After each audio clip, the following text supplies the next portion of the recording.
It started with a shipwreck. It ended with a floating butcher shop. How long does it take for a civilized officer to become a cannibal? On this raft, the answer was less than 4 days. The sun is not a celestial body here. It is a physical weight, a hammer striking the back of the neck. There is no horizon. There is only the blinding white glare of the Atlantic. And the smell. The smell is thick enough to taste. It coats the tongue like oil. It is the copper tang of fresh blood, mixing with the sour stench of saltwater ulcers. Henri Savigny stands waist deep in the ocean. The water is warm, tepid, like a bath that has been sat in for too long. His hands are shaking, but his movements are precise. He is a surgeon. He knows anatomy, but the blade in his hand is not a scalpel. It is a dull pocket knife. He saws through the fibrous muscle of a thigh bone. The body belongs to a soldier who died screaming just hours ago. Now, he is provisions. Around Henri, the wooden logs of the raft groan and shift. They grind together with the sound of breaking teeth. The sea washes over the deck, swirling with a pink froth. There are others standing in the water. Hollow men. Their uniforms are in tatters, with gold buttons hanging by single threads. Their skin is not skin anymore. It is parchment, blistered and peeling in long translucent strips from their noses and shoulders. They watch Henri with feverish yellow eyes. They do not speak. The only sound is the wet slap of the meat as Henri hangs a strip upon the mast to dry in the sun. It looks like jerky. It looks like survival. A man next to him, an engineer named Corriard, leans in. His lips are cracked open, bleeding into his beard. He takes a piece of the raw flesh. He hesitates for a heartbeat, his human soul warring with his animal instinct. Then the animal wins. He chews. Just 4 days ago, these men were drinking champagne in the officers' mess of a royal frigate. They were the pride of France. They were civilized. Now, they are standing on a bundle of wet timber in the middle of nowhere, eating the dead to delay the inevitable. The ocean stretches out for 1,000 miles in every direction, indifferent and empty. This is not a story about a shipwreck. This is a story about what happens when the veneer of civilization is stripped away layer by layer, until only the teeth remain. To understand how men become monsters, we must rewind the clock. We must go back to the moment before the blood. The frigate Medusa was a masterpiece of French naval engineering, a cathedral of oak and canvas designed to dominate the waves. But she was commanded by a ghost. Hugues de Roy de Chaumareix had not sailed in 20 years.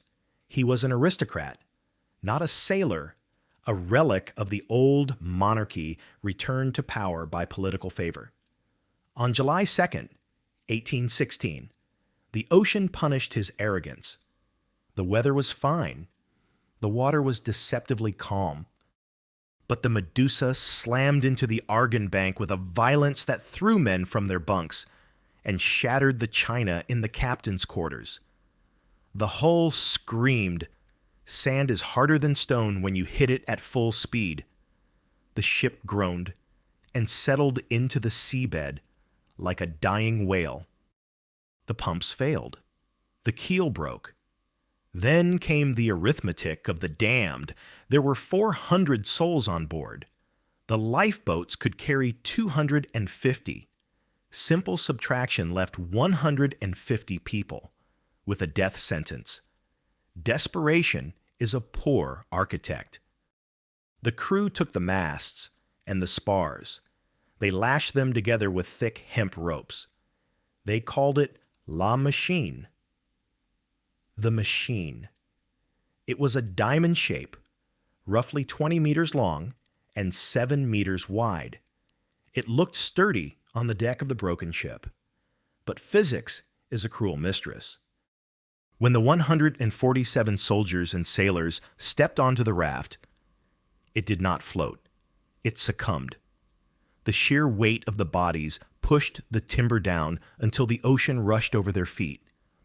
They were already underwater before they even left the side of the frigate. They stood packed shoulder to shoulder, trapped in a wooden pen, washing about in the waist-high surf. But there was a promise, a lie told by men in clean uniforms. The officers in the lifeboats swore they would tow the raft to the shore of Africa. Ropes were cast. A convoy formed. For a few hours, there was hope. The longboats strained against the current, pulling the heavy, sluggish raft behind them like a dead weight. The sun beat down. The coast was 50 miles away. Then the wind turned. The current fought back. The raft was too heavy. It acted as an anchor, dragging the lifeboats backward toward the open sea. Captain Chalmers looked at the drag on his boat. He looked at his own safety. He gave the order. It was not an accident. There was no frayed line snapping under pressure. Someone picked up an axe.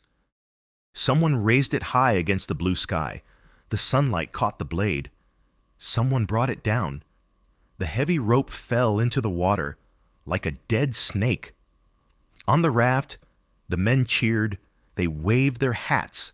They thought the boats were maneuvering to get a better angle. They did not understand that they had just been murdered. Then they saw the distance growing. 10 yards, 50 yards, a mile. The lifeboats raised their sails and caught the wind. They did not look back. They became white specks on the horizon. And then they were gone. Silence fell over the raft. It was the silence of a tomb. The 147 people were alone on a submerged pile of logs. They had no compass. They had no chart. They had a single bag of rain-soaked biscuits and a few barrels of wine. The African coast was invisible. The sun began to set, turning the water from blue to a deep, bruised purple. The first cold wave crashed over their heads, and the realization hit them like a physical blow. The world had ended. Purgatory had begun. Physics is a dispassionate judge. It does not care about rank or nobility. It only cares about mass and displacement. As the lifeboats vanished, the 147 men on the raft instinctively recoiled.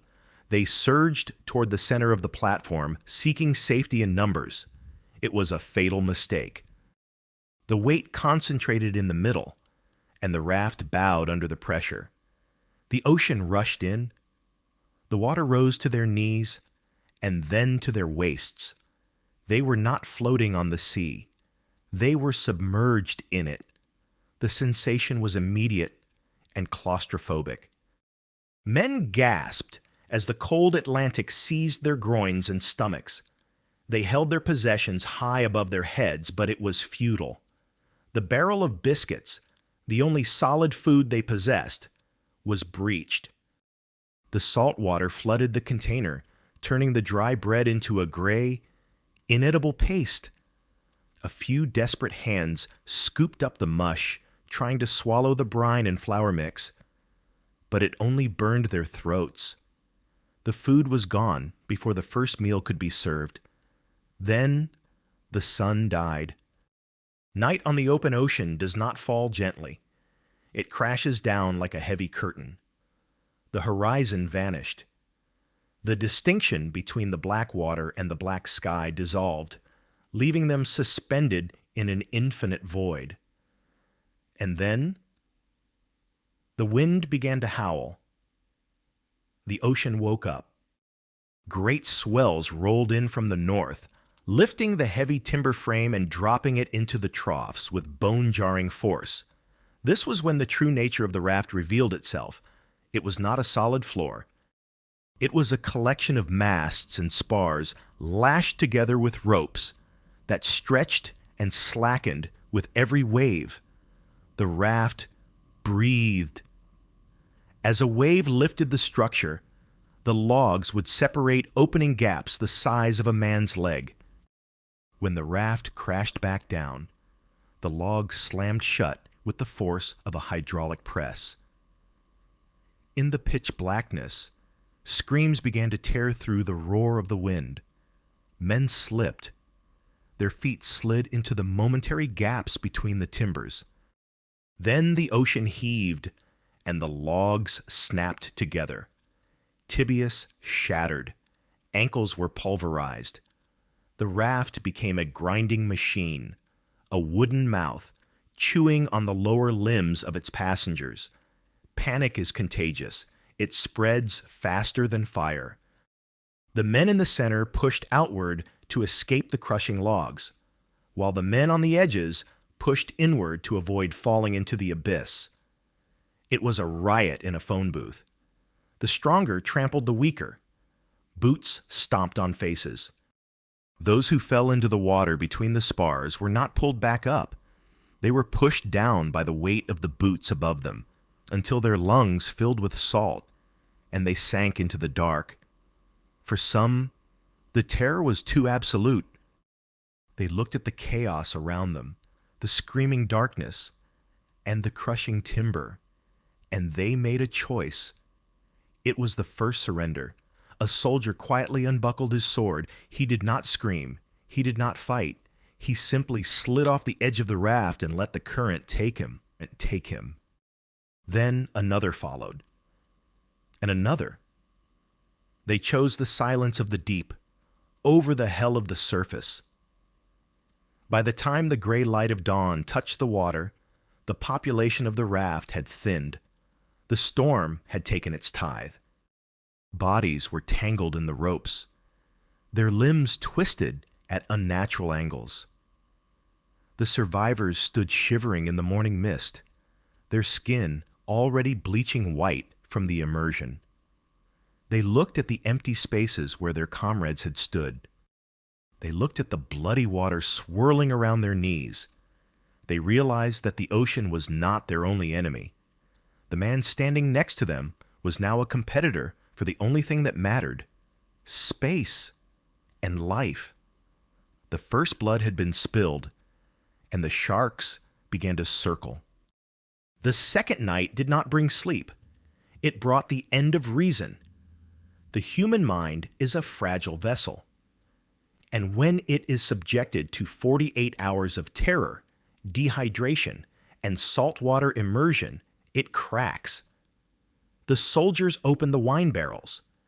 They did not drink to celebrate. They drank to obliterate the reality that was crushing them. The alcohol hit their empty stomachs and surged through their bloodstreams, mixing with the adrenaline and the despair. It turned fear into a homicidal rage. A delusion took hold of the lower ranks, a collective hallucination born of panic. They whispered that the officers were hoarding safety. They believed that if they destroyed the raft, they would all die together, and the suffering would finally end. It was a mutual destruction pact, signed with sabers. The mutiny began with a scream. A soldier raised an axe and struck a blow against the binding ropes of the raft. He wanted to cut the logs apart. He wanted to drown them all. The officers drew their weapons.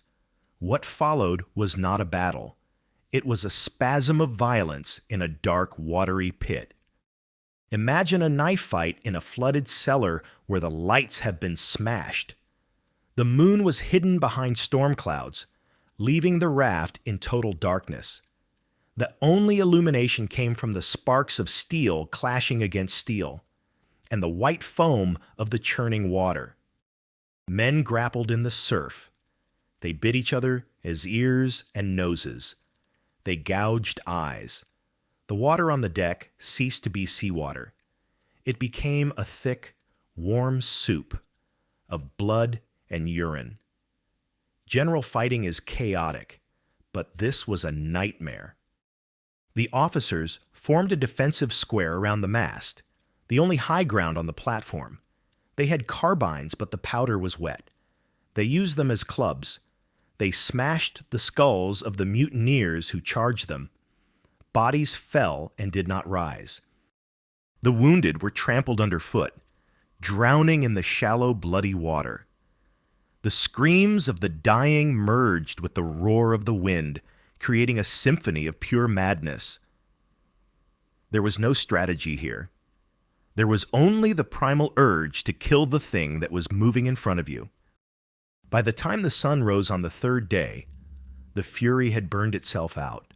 The light revealed the cost of the night. 65 men were dead. Their bodies lay tangled in the ropes or floated face down in the water surrounding the raft, bumping softly against the logs. The survivors were shattered.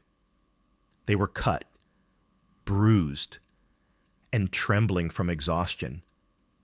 And then the hunger arrived. It was not a normal hunger. It was a wolf living in their guts, clawing at their spines.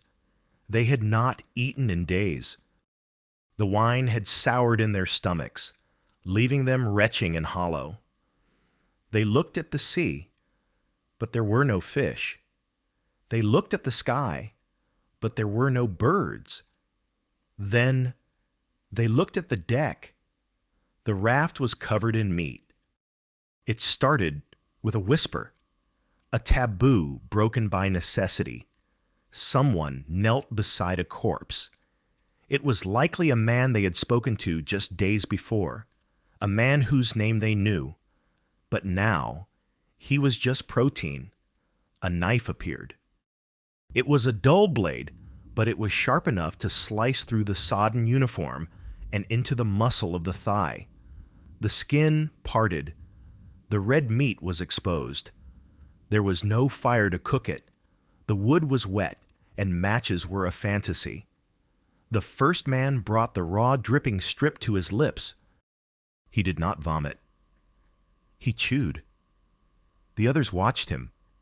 They saw him swallow. They saw the life return to his eyes. The barrier of civilization, which had held firm for thousands of years, evaporated in seconds, one by one. They crawled toward the dead. They fell upon the bodies like pack animals, tearing and slicing.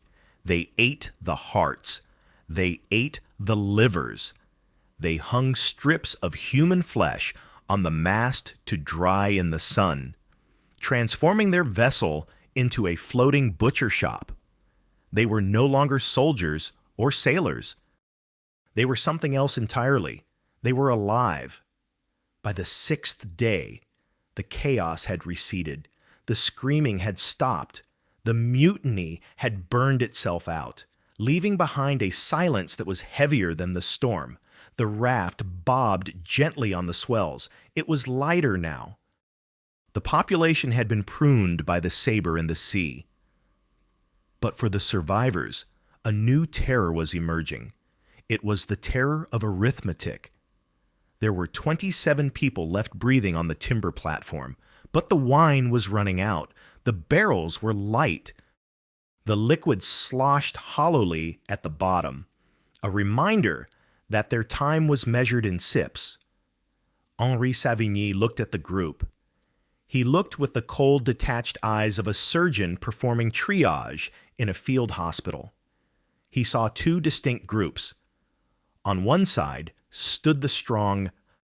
These were the men who could still stand, who could still hold a weapon, who had a chance of enduring another week of hell. On the other side lay the weak. These were the men broken by the mutiny. Their bodies were covered in deep saber wounds that had turned black with gangrene in the tropical heat. They were delirious. They babbled to invisible wives and mothers. They drank more than their share of the wine, uselessly prolonging a life that was already forfeit. Savigny did not hate them. He simply calculated that they were dead weight. To keep them aboard was to condemn the healthy to death. To remove them was to give the strong a chance. It was the most ruthless decision ever made on the open ocean. There was no trial. There was no debate. The healthy survivors moved with a grim efficiency. They approached the wounded men who lay half submerged in the water. They did not speak to them. They did not offer apologies. They simply bent down, grabbed the ankles and the shoulders, and lifted. The splash was sickeningly quiet. One by one, the sick were consigned to the deep. Some were too weak to struggle. Others cried out feebly before the Atlantic closed over their heads. It was not a battle. It was a disposal. It was the final shedding of humanity. When the work was done, only 15 men remained. They stood on the bloody logs looking at the empty space where their comrades had been. They were the chosen ones. They were the murderers. They were the survivors. But the ocean did not reward their sacrifice. The days that followed were a blur of white heat and agonizing thirst. The sun became a torture device. With no shelter on the raft, their skin began to cook. It blistered and cracked, turning into a landscape of raw red sores. The salt water sprayed over them, stinging the open wounds like acid. They stopped looking like men. Their hair was bleached white. Their lips shrank back from their teeth, giving them the permanent grinning rictus of skulls. Reality began to dissolve. The boundary between the waking world and the dream world evaporated. They stood waist deep in the water, but their minds were far away. One man pointed a shaking finger at the horizon and swore he saw a harbor filled with ships. He described the smell of roasting coffee and fresh bread. Another believed he was sitting in a cafe in Paris and asked his neighbor for a newspaper. They were drifting through a waking nightmare. They were 15 skeletons floating on a bundle of sticks, waiting for the end. They had eaten the dead. They had killed the dying. Now there was nothing left to do but stare at the sun and wait for it to kill them too. On the morning of July 17th, 1816, the sun rose for the 13th time over the floating graveyard. The ocean was calm. The air was still. On the raft, 15 men lay in a heap of tangled limbs and rags. They were no longer waiting for rescue. They were waiting for the end. They were semi-conscious, their minds drifting in a haze of fever and dehydration. Then, one of them lifted his head. He saw a white speck on the horizon. It was not a cloud. It was too sharp, too defined. It was the topsail of a brig. The word passed through the group like an electric shock. The Argus. Adrenaline flooded their wasted bodies. Men who had been unable to stand for days dragged themselves upright. They screamed, but their voices were dry croaks that did not carry over the water. They needed to be seen. They took a handkerchief, a rag stained with sweat and salt, and tied it to the top of a makeshift mast. They held the surviving officer aloft on their shoulders, straining to lift the signal high above the swell.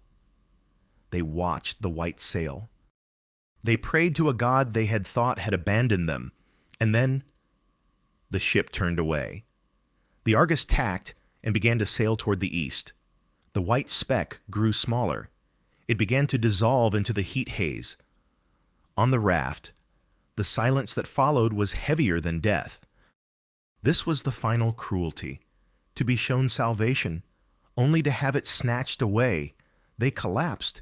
They lay down in the urine and the seawater and closed their eyes, preparing to die. 2 hours passed.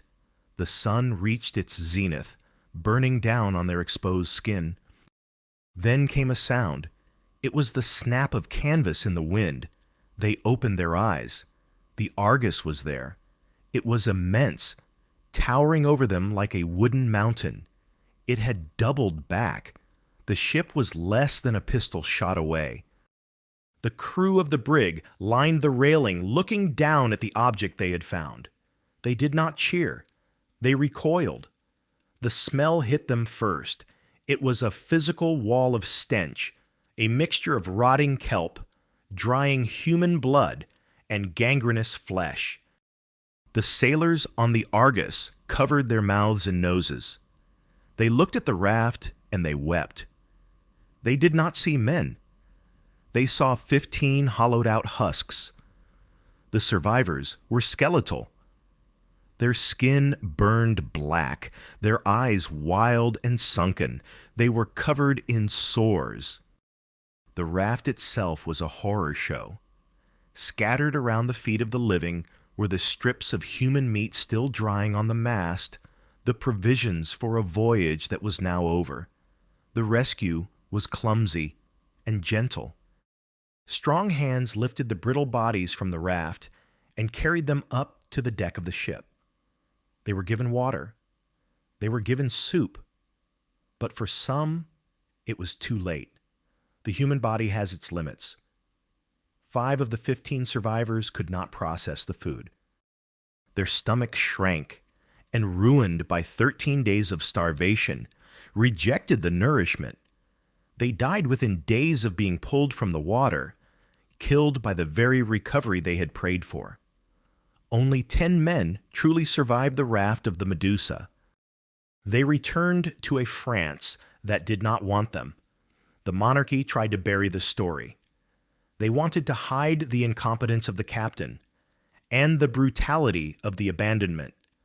But the truth is buoyant. Henri Savigny and Alexandre Couriard wrote their testimony. They detailed every horror, every act of cowardice, and every moment of cannibalism. The scandal shook the government. The raft was gone, left to drift and rot in the Atlantic currents. But it left a scar on the consciousness of the world. It stripped away the comforting lie that civilization is permanent. It showed us that we are all just 3 meals and a shipwreck away from savagery. The ocean is vast and indifferent. And if the wood breaks and the food runs out, the monster inside us is waiting to wake up.